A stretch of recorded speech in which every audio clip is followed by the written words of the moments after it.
આ ગિરનાર ઉપર હે ને જેનો વજન 45 કિલો થી ઓછો હોય ને તો ભાઈ આવતા જ નહીં કોઈ. જૂની સીડી એટલે કાંઈ ઘટે નહીં ભાઈ. જય ગિરનારી કઈ સીડી ચડવાનું ચાલુ કરી દીધું હે. આ ગિરનાર ઉપર અત્યારે એવું લાગે છે જેમ નર્ક ની અંદર ઓલા કાળા ડિબાંગ ડુંગર ને કાળા ડિબાંગ વાતાવરણ ન હોય એવું ફીલ થાય છે અત્યારે. પણ આવે છે ફૂલ મોજ એમાં ના આવે.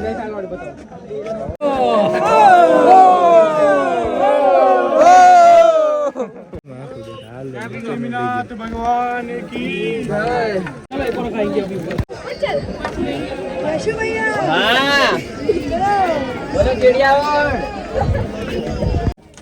જોઈ લ્યો આ ટ્રાફિક અને ટ્રાફિક આરે ફૂલ ચોમાસાનું વરસાદ વાળું વાતાવરણ. આમાં કાંઈ દેખાય છે તમને નીચે 10 ફૂટથી આગળનું કાંઈ દેખાતું નથી. અત્યારે આ જૈનોના ગામમાં પહોંચી ગયા. ચોમાસામાં જો વરસાદ હોય ને તો અહીંયા ફૂલ જા કરે કાંઈ દેખાય એમ નથી. જો આ ફોગ જોવો અહીંથી એટલો ડુંગર નજીક ને તોય દેખાતો નથી. બધે વરસાદ ઉપરથી આવતો હોય. આ ગિરનાર ઉપર વરસાદ નીચેથી આવે.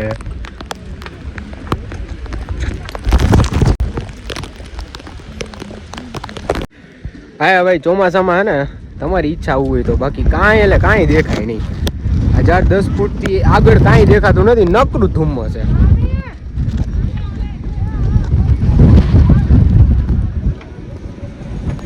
તો ફાઇનલી થાકતા પાકતા કાળા વરસાદના અંબાજી પહોંચી ગયા. અંબાજીનું મંદિર અત્યારે બંધ એટલે અમે નીકળી અહીંથી ડાયરેક્ટ દત્તાત્રેય બાજુ એટલે ગૌમુખે પહોંચી ગયા. અને બહાર તમને ગિરનારનો વ્યૂ બતાવું ભાઈ. આમાં હું ભાઈ હાલ વ્યૂ જોવે. આ વરસાદ આવતો હોય ને એટલે ગિરનાર આવવાનું નહીં ભાઈ. જો આ ગિરનારમાં કાંઈ દેખાય નહીં તમને.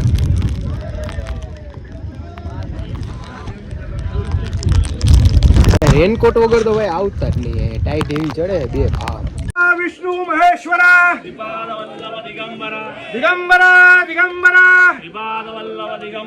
બ્રહ્મા વિષ્ણુ મહેશ્વરા. જો ભાઈ દત્તાત્રેય દર્શન કરવામાં ફૂલ ટ્રાફિક હે. ફૂલ એટલે ફૂલ ટ્રાફિક હે. અને ટ્રાફિક એનો હે કે પોલીસ વાળા જે રહ્યા ને પ્લાસ્ટિકનું ચેકિંગ હાલે એને લીધે ટ્રાફિક થઈ છે. આ વિડીયોમાં તમને જે લોકો દેખાય ને એ લોકોનો કઈ ગિરનારમાં વિરોધ હાલે શું હાલે તમે સર્ચ કરી લેજો.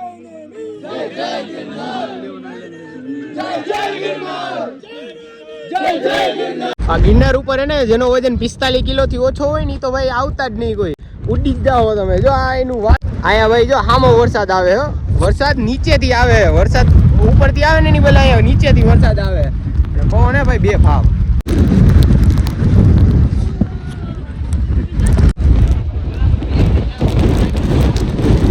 તો ભાઈ પવન એવડો હે અને અહીંયા કઈ બારી હે નહીં. અહીંથી સીધું ઊંડું જ છે. સીધા ગા જાઓ એટલે સીધા ખાઈમાં. એટલે જુનાગઢ આવો એટલે ભાઈ ખાસ ધ્યાન રાખજો તમારું.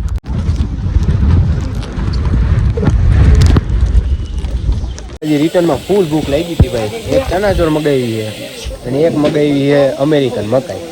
બેના ભાવ 50 રૂપિયા છે પણ ઉપર ચડાવવાનો 50 ખર્ચો તો થાય ને એટલે ભાઈ પૈસા તો દેવા પડે. આનંદ ગુફા પોગી ગયા અને હાલો હવે ચાલુ કરી જૂની સીડીએથી ઉતરવાનું. જૂની સીડીની મોજ લઈ ભાઈ. કેવી મજા આવે ને જૂની સીડીએ બતાવી તમને. આવી જોઈ લ્યો ભાઈ. આ વાદળા જો નીચેથી ઉપર આવે એક નંબર વ્યૂ આવે છે ભાઈ. દેખાતું નીચે કાંઈ નથી પણ આ વાદળા જે ઉપર આવે ને બહુ મસ્ત મજા આવે બધી જોવાની. અને ઈ જ જૂની સીડી છે કે જ્યાં રાજાને ખબર નહોતી પડતી કે રસ્તો ક્યાં બનાવવું, સીડી ક્યાં બનાવવું ઉપર ગિરનાર ઉપર ચડવાની. અને ત્યારે પરચો ભગવાને એવો આપ્યો હતો કે જ્યાં ચોખા વેરાણા હોય ને ત્યાં તું બીજે દિવસે સીડી બનાવવાનું ચાલુ કરી દેજે. અને આ ઈ જ સીડી છે કે જ્યાં ચોખા વેરાણા હતા. વ્યૂ જોવો યાર. આ વાદળા જો આવે, આ ધુવાડો નથી આવતો, વાદળા આવે. ગિરનાર રે વાદળા ભટકાઈ છે આ બધા. જૂની સીડી એ ખતરનાક જગ્યા રસ્તામાં આવે છે. આ જે જગ્યા રહી ને આની નીચેથી સીધી ખીણ જ આવી જાય છે, ઊંડી ખીણ. અને આ અત્યારે દેખાતો નથી પણ બહુ મોટો ડુંગર છે, એકદમ સ્ટ્રેટ ડુંગર છે. અને આ જે તમને અવાજ આવે ને, આ તમને દેખાતું હોય કે ખબર નહીં પણ એક ધોધ પડે છે અહીંયા એક ધોધ નીચે પડે હે ને હવાને કારણે ધોધ પાછો ઉપર ફંગોળાઈને ઉપર આવતો રહીએ એટલે ફ્લાઇંગ ધોધ કહે ને એ ફ્લાઇંગ ધોધ ગિરનારની અંદર ચોમાસાની અંદર બની જાય જોઈ લ્યો બહુ ખતરનાક ખીણ રસ્તામાં આવે છે અહીંયા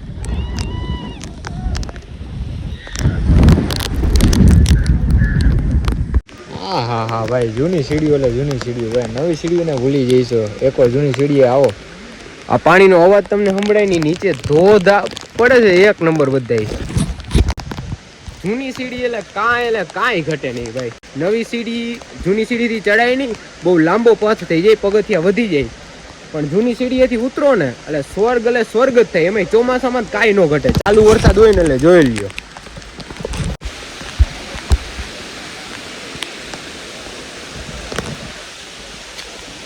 જંગલની હાચી હરિયાળી તો તમને જૂની સીડી એ જ જોવા મળે ભાઈ ફૂલ ચાલુ વરસાદે મોજ આવે એક નંબર જોઈ લ્યો આ જંગલ અને નાનકડો ધોધ પડે જો તમને ડર થઈ ગયું ન હોય ને દેખાતું હોય તો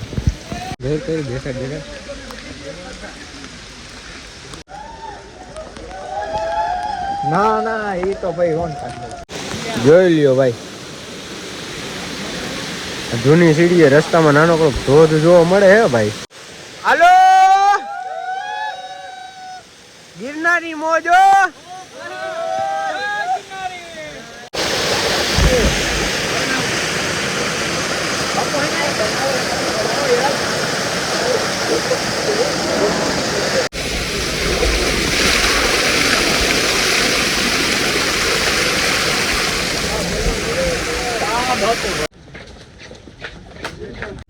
આ જગતની માલિપા અપલખણાની કાંઈ કમી નથી ભાઈ જટાશંકર નો ખતરનાક રસ્તો ભાઈ પાણા પથ્થર વાળો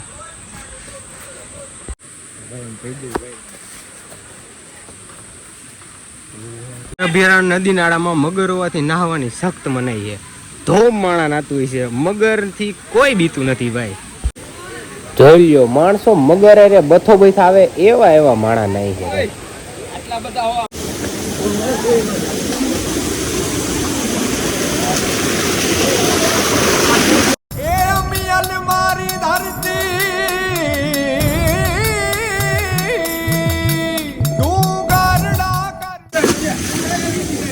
ઊંડું હે ભાઈ બંધ બૂટ હોતો પડી ગયો ભાઈ એની માને રણ જંગલ ગુફા સમંદર ગીતડા ગાશે રાજસ્થાન જેવા વાંદરા હતા એના કરતા જુનાગઢના વાંદરા મોટા હે એટલે જો તમે રાજસ્થાનનો વ્લોગ નો જોયો હોય તો અચૂક જોજો